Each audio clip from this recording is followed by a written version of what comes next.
Hello, everyone. Welcome back to the Science of Superpowers. So glad to have you joining us again. And we have a treat for you today. Jasmine Snipes is here with us. Everyone say hello to Jasmine.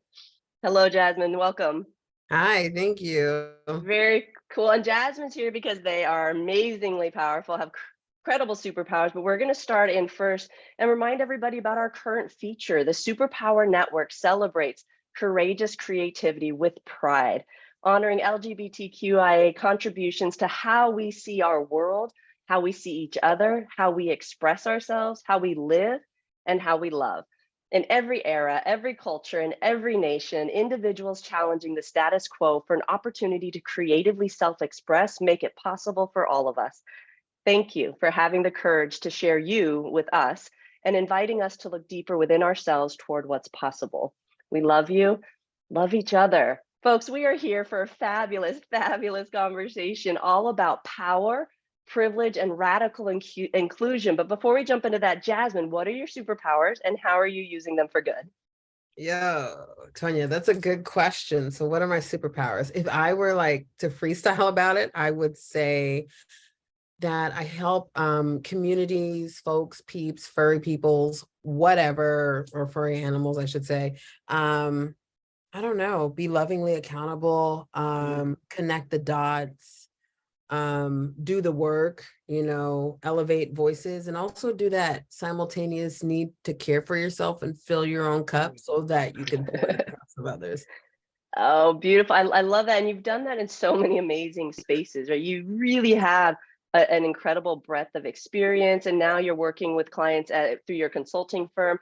Talk to us a little bit about your journey, right? Some of that's been in politics. It's definitely been in the diversity, inclusion spaces, the equity spaces. Talk to us a little bit about how you came to be here to be able to say, you know what, this is what I do. That's a walk in and of itself, just to be able to Yeah. say, this is who I am and this is what I do. And I think so many people are in search of that right now. If you don't mind sharing your journey with that. Um, right, Tonya. So wow, I think about it, it's still a whirlwind and a lot of it's really full circle. But something my colleagues and friends and folks I facilitate to often hear me say is every start starts with a start. Like I just wasn't this. It's been a commitment and a lot of falling down and getting back up. But where I think about like my most prevalent moment of where it started, like where I was bit by the bug, I was then at the time a little girl, probably still a little girl internally. And my mom had volunteer opportunities through her employer.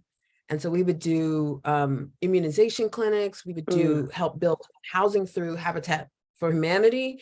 We also did food drives and stuff like that and gave stuff out to the community. And I was like, this feels good. It's also something I call my selfish selflessness, in the sense that I do this because I love it. It feels good. I have to feel good internally and externally. I would say my past is filled with like a lot of trials and errors and learning the system and really not even dialing in, just accumulating what these systems in place that are harmful had done to me and people I care about, communities I care about. I would say in high school, I went to this leadership opportunity I was advised to go to through my Black Student Union. Harriet Galbraith recommended me to go to Unitown, which is a spinoff of Anytown, and it was run by, at the time, Calvin Terrell. And that was it. I went as a delegate. I was like, oh, we can have these conversations. We can talk about how to be inclusive. We didn't have this language then, but it was like anti-discrimination, social justice. Right. I don't even think we had social justice as the word at the time. It's like, here's how we be nice and coexist as humans. And so I did that. I came back as a counselor. Life happened. I had a kid. I learned a lot about my mental health and my physical health. And then by the time I was in my college for the sixth time, I got a few degrees. And I, while I was in community college, was a part of a rigorous academic program. It was called Student Public Policy Forum. And so basically my history teacher was like, you would be great in this class. And I was like, I'm offended. I would be great at what? Why would you tell me to be great? And so I did it. I went to the state capitol. I got a job. I went to the nation's capital, got a private tour. So I was like, I'm good at talking to people and helping people. So let's just keep doing it. So I was a legislative staff member for about 9 years. And then I was, I think the term is poached, but kindly asked to join a lobbying firm. Then COVID happened. And then I was laid off. And I was like, what do I do? And I had already been facilitating with the Anti-Defamation League, doing anti-bias training for, I had done some for law enforcement, but mainly students, administrative staff, and faculty. And I was like, I love to facilitate. And then I started being asked to facilitate community conversations. And then I would use that skill at the Capitol. I would bring folks in. I'm like, this is your building. This is your state too. Show up, show That's out, right. do what you got to do with loving accountability, right? And so the layoff happened, and my friends who had announced their own consulting businesses were like, why don't you know what you're doing? You know admin stuff, you know people stuff, you know customer service. You also are really good at facilitating and getting people to establish common language and meeting people where they are. And I'm like, yeah, I don't know. And so I did, and I started, doing a lot of projects, which I actually prefer, with co-facilitators, like people who have identities that just aren't the same as mine, because some folks can hear different things from this person and different things from me. So I did that. I joined a great kick-ass group of consultants called Kick-Ass Consultants who do this work, right? And it's just been growing since then. And I got into community organizing too. Brilliant. Wow. Well, because you do, right? You start peeling back some threads and you're like, oh, wait, it's connected here. It's connected here. And I love the parallels in our journeys. I had the extreme privilege of being able to be involved with service very early on through our church in really responsible ways, right? Working with a binational mission team rather than thinking that we know what's best for the communities that we're going into and we have no affiliation with them. And that really stuck with me as I went forward. And similar to you, actually, it was prior to my experience with Leadership 2000, which was, related to the Anytown concept. My roommate brought home Gordon Allport's The Nature of Prejudice. And I consumed this book. And I was like, I can study this. I can know this stuff. I can, wait a second, people like you, people are talking about this and it's okay. Right. As a white person in this country, it was race. I can take care of talk about myself things. and do this work and keep it women, going. right? As a female, all of these experiences, like you said, of wait, hold up, not everybody experiences things this way. Wait, what's going on here? And then having the experience of finding out people really hated me because of the color of my skin was like, what?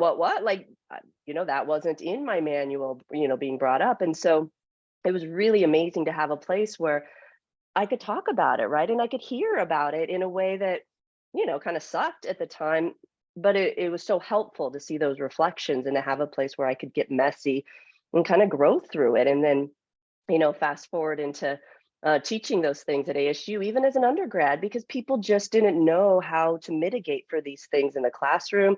There were huge problems at ASU at the time. And so the involvement in the getting into counterintelligence and government and teaching it there while, on your political track. So the parallels are kind of fun. As I'd imagine your journey sort of twisted and turned in a lot of similar ways to mine, because I was looking for solutions. Right. And when you start to dig under power and privilege, it's like you got to go all the way back to origin on a lot of this stuff. And it's uncomfortable. But once you start digging, it's almost like you can't stop, because nothing that gets built on top of those faults and fissures is going to last. And you got to keep digging, right? And so I think that that's what the pandemic did for so many people, was it was inevitable that there are real fault lines underneath all of this. And, we can be concerned with laying blame, but we should be instead empowering ourselves with taking responsibility for where we've been complicit and complacent in these things. But how do you do that if you don't even know how to talk about it, right? So I love that you're getting into these spaces and able to do that in your way, right? In the way that's been developed through you. And I think that's really all any of us can do. And then join together, because we got kind of the same memo of, now it's like bringing different voices together, because we are saying a lot of the same things, but it's really important that we hear them in all kinds of different ways. It reminds us that we're not robotic, that we're not all uniform, but we can all be equal. And so you and I had talked a little bit before this episode about where did we really feel ourselves intersecting, and that power and privilege, but the radical inclusion component. And I think that that's an important piece to touch on, because when we talk about Mm. inclusion, like, what are we talking about? Like, oh no, everybody can come, but everybody can be there is different than way we made space for everybody. And so I'd love to hear your perspective on that. Well, I like to, though these aren't simple concepts, sometimes how we communicate can be simplified, right? I think about this analogy I received, I don't know, not too long ago. I was in, I think, community organizing space, and it was this analogy of a bus, right? There's this bus and there's a seat for everybody, but every seat ain't for everybody, right? So know your lane. We ultimately Mm, want to go to the same direction, but how we get there, how we sit there, how we be there may be different, right? And I want to touch on the term radical. I think a lot of times our feelers go up when we hear radical, right? Like, oh hmm no, this is triggering language, or you're asking to actually disrupt or intellectually riot, right? And it might be all those things, right? It might be all those things. And at the same time, radical really refers to the foundation, like really assessing what we're building on, because hmm we're building, right? We're building, we're shifting, we're repairing. That's Sometimes right. we're eradicating and dismantling and rebuilding. But at the end of the day, there's a foundation, and that's what we need to address, right? hmm And so you talked about some things, like some conversations that we're having now. Yo, folks are waking up to whiteness, white passing, privilege, all these That's things. right. And what I like to say is, when you hear the word that doesn't, whiteness or me calling in, that doesn't make whiteness inherently bad. Mm, So I give you context. What it means to me and what I want it to mean to my community is that there has been a status quo. There has been a centered identity, and things have been built with that identity in mind. So there that's was no right. room for me, all of me. Mm, And I got a lot of uncensored identities while I'm maintaining privilege, right? We see the way that I'm speaking, the way I'm able to communicate, the rooms and spaces I've had access to. So I use it, right, as the fuel of hmm that bus when I'm in my seats, switching back and forth, Beautiful. depending on whatever lane I'm in, you know? So it's complex, but at the same time, there's an important aspect of establishing common language and practicing the communication part of it, which I think is probably one of the biggest parts of this work. For sure. For sure. That's we center around the energetic communication and sensitization components, because working with social impact organizations and professionals, because that's exactly where what we see is the need for being able to stand in your own conviction, truthfully, standing in your own space, knowing what that feels like, right? I know who I am, I know what I do, and I know how I know. That's privilege, right? That's power. And when Mhm. we can remind people that they have that inherent to them, and by empowering ourselves now, we can take a hard look at those infrastructures and those systems and the things that have occurred, the things that need to get really to get cleaned up, honestly. Like, we can't continue building when this much distrust exists between us. It's impossible. No good Yeah. relationship counselor would encourage it. We have to look at it. We have to listen. We have to be willing to really hear. And when I was my undergrad, I did a thesis on how to be a white ally. My graduate degree, I did a thesis on how to teach issues of race to white students. And Yeah. really what I found, and I mean, that was basically 6 years dedicated to this developmental concept of almost a journey that I had to catalyze for myself. But what was so brilliant, and I love what you were speaking about, was the most valuable tool to me during that time was Dr. Janet Helms, who originally had developed a Black racial identity model.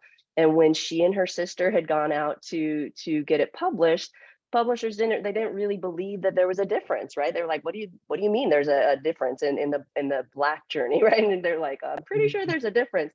So they did a white racial identity model and published this amazing book called Race is a Nice Thing to Have, or Understanding the White People in Your Life.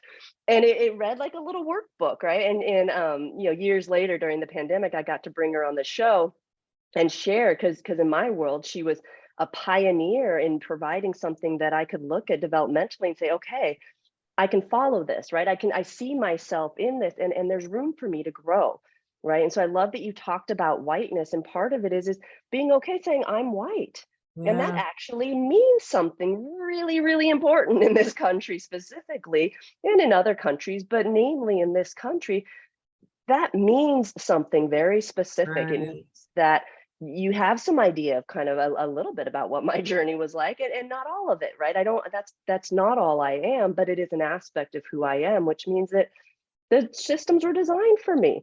I Yes. had to work hard as an individual, but right, all of that was there. And so I love that you're speaking to that and encouraging people to really dive into it, because I believe that's what's on the other side of us is we can't be afraid of any of this. We can't be afraid of these social identities. We can't be afraid of the past.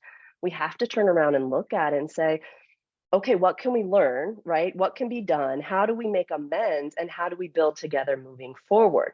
At least that's my shtick these days. So as you And come into the conversation, I'd love to hear that perspective from you. oh, I got a hot take on it. Right. My good friend, who I consider a white accomplice, Malia Dunn, often refers to this concept of loving accountability, which means I can essentially be kind and hold you accountable.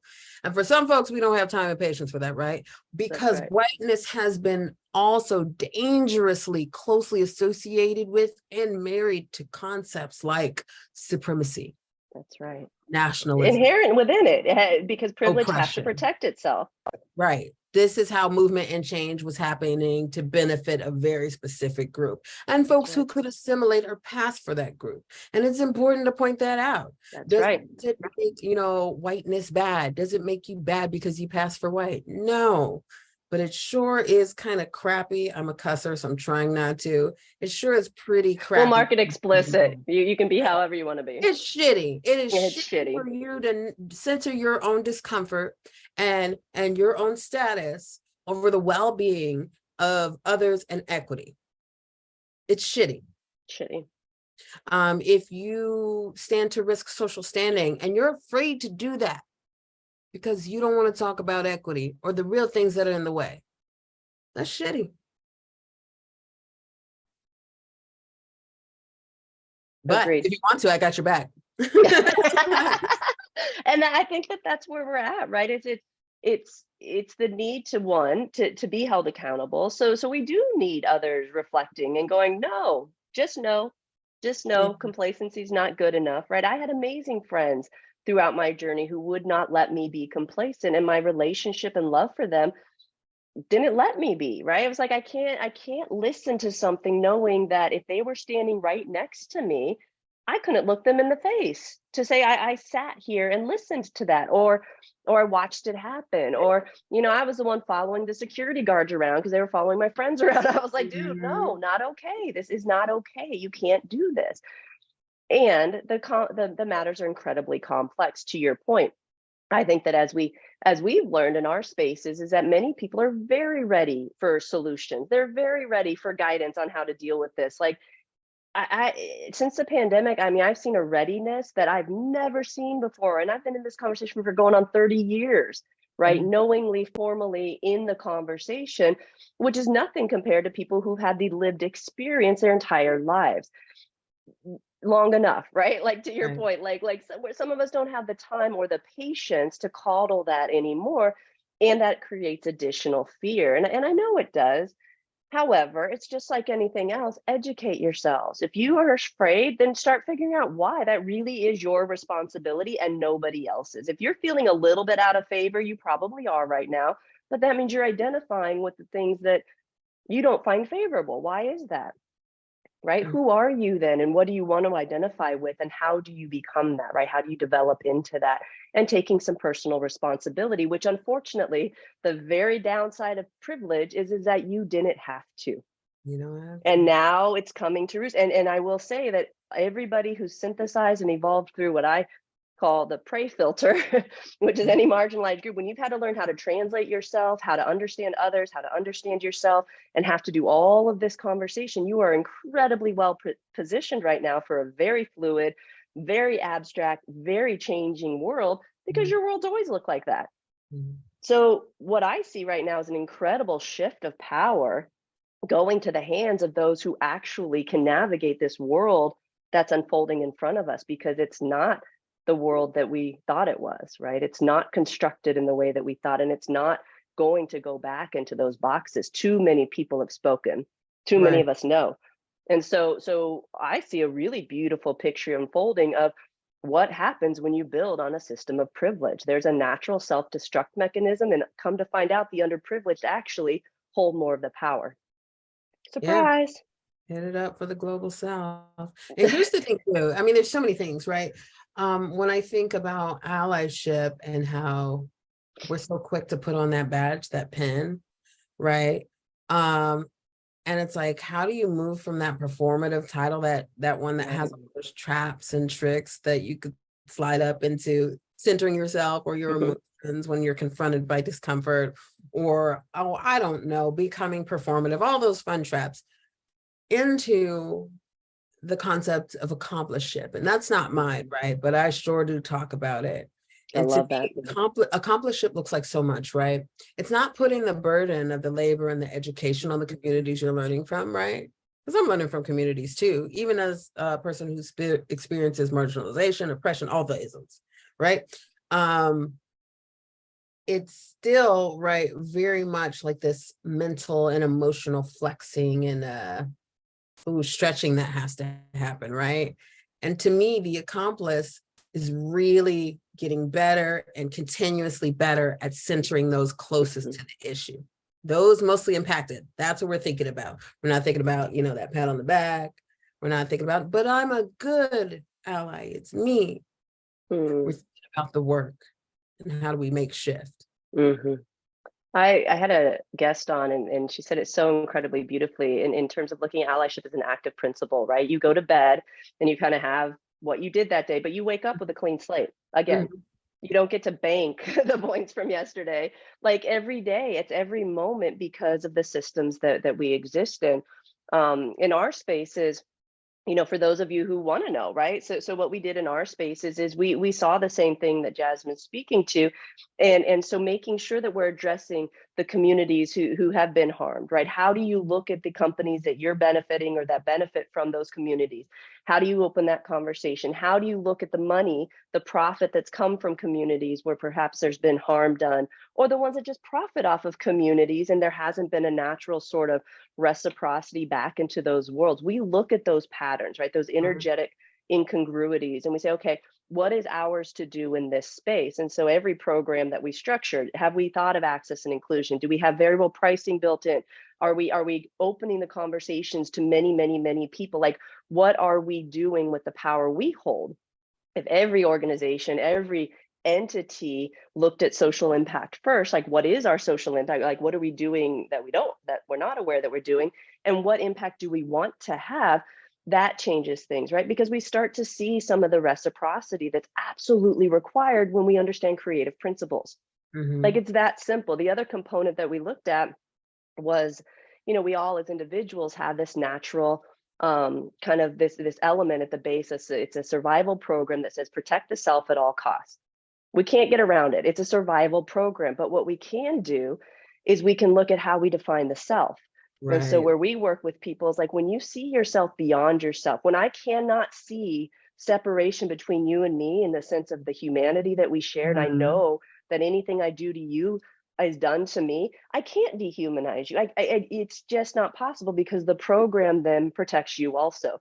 If we know ourselves as humanity, the program will protect humanity. If we know ourselves as creation, as creators, the program will protect all of that. It will show us how to create using these win-win-win principles. It is a very radical move, no doubt about it. It's a foundationally different way of looking at yourself. But I'll tell you, collectivist cultures get this. These are amazingly brilliant strategies we can learn from collectivist cultures that teach us, like, actually, there is no escaping the many, the all. We are the all, we are the many, and we are the one, all at the same time. Now, how do we behave in that way, right? And that's really our dialogue in the superpower space, is reminding people, actually, we are energetically connected. Right. It's impossible to separate us. I say the how to is like so many ways, right? And if I think about foundational, fundamentally, what does that mean? That means, hey, honey, there's going to be discomfort.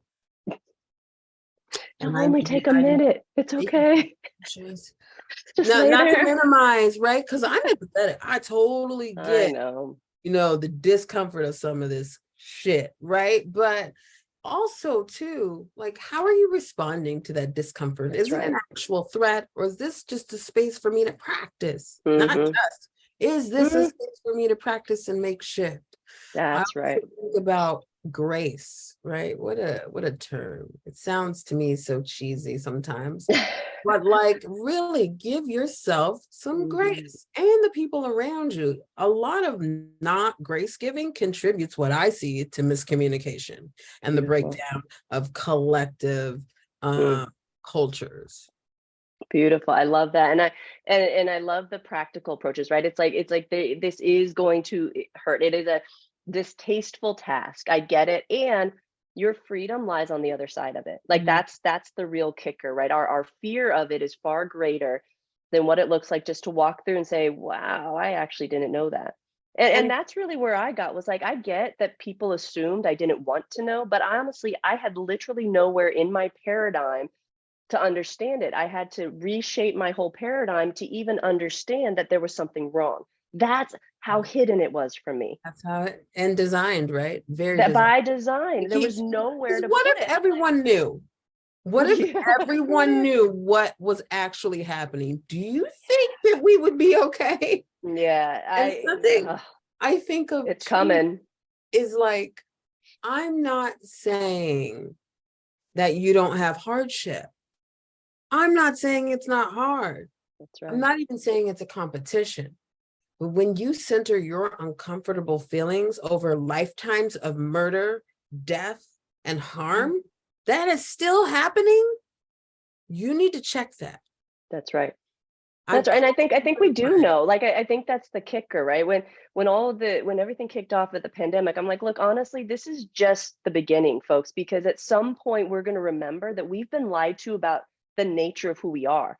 Like, Mhm. how angry do you think people get when they find that out? Like, this is Yeah. not going away, folks. It Whether it's gender, whether it's race, whether for Right. you it's religion right now, whether it's orientation, whatever it is for you, get going, Yeah. find yourself, dig under those things. Justin, my husband, I used to teach this to counter intel agents. I'm like, I don't care if you have to read a fortune cookie or your horoscope, do Mhm. something and self-reflect, because this is happening, folks. And I'll talk to just the white folks out there. If you're not talking with your children about this, you are setting them up for failure. The world is not going to look kindly upon white bigoted children in the future. Not happening. Catch up. Not how Not we're these quickly folks, becoming the these young folks I've been minority. in schools with. If you don't catch up, you're getting left behind. You're That getting is called in, exactly what's and you're getting happening. left behind. And I And also, it's a travesty. That's not fair to yeah, those children. It's really not. yeah. And I think about the bus again, right? The bus. The bus where there's a seat for everybody.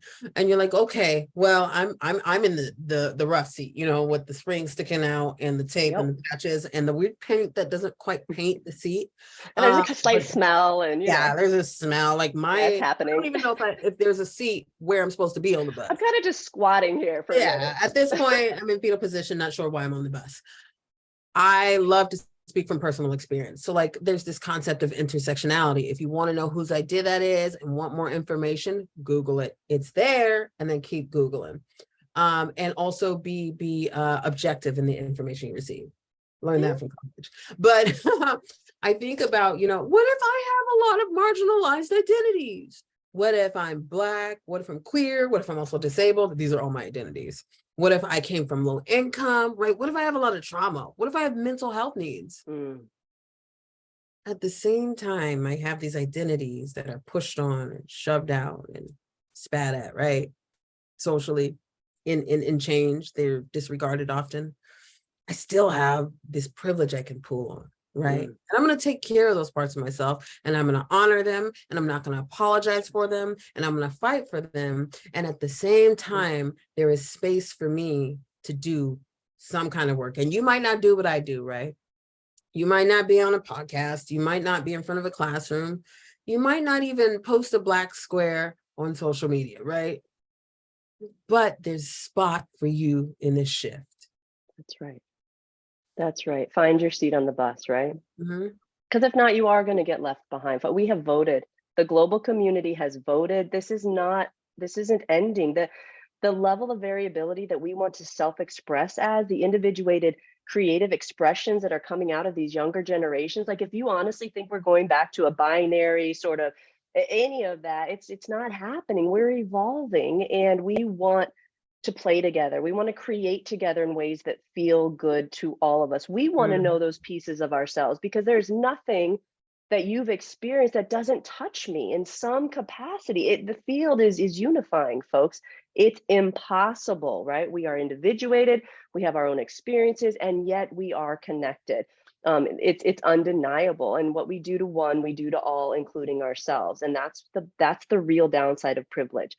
And if we don't start taking some responsibility for the power that we have and holding that in ways that really serve where we're going, we're going to find ourselves sort of at odds with where the field is taking all of us. I see it as being inevitable at this point. My bet is all on creative intelligence at this. I think we're looking at an emergence of a creative economy, and those of us who are ready to play together in co-creative spaces, we are doing it, folks. And we're just going to create over here and let you figure it out for yourselves. But you can learn, you can educate yourselves. And if any of the conversation intimidates you, educate yourself. Just start learning. The internet is a really valuable tool when you're ready to use it for your own development. Jasmine, you are amazing. JasmineSnipes.com, folks. JasmineSnipes.com. Make sure you go and check out their work, doing amazing things, cultivating incredible lived experiences, work experiences, right? Shared experiences that you've been willing to connect in with others and say, hey, this isn't just about me, and it gets to be about me, right? And that's Sure a beautiful does. balance that you hold. So thank you on behalf of all of us Thank for the you. work you do and your courage to self-express as you, because it inspires all of us. So thank you, and thank you for being on the show. Yes, here's to liberation. And I think that's something I don't like to speak for other people, but I think it's what we're craving. Beautiful. Well, I am all about speaking on behalf of other people and saying, hey, I think that we want to go this way, but I'm not saying everybody always listened. so I'll find my balance with that, I'm sure. But thank you so much for being on the show, Jasmine. And for all of you out there, thank you. We know these conversations matter. You have a choice about what you consume. You have a choice about what you create into. Choose wisely, right? Take a look at that social impact professional development training. And if you've been trying to figure out who you are, maybe it's that. Right? Maybe it's that, and we can help you. We can help get you that courage, right? That you have it already.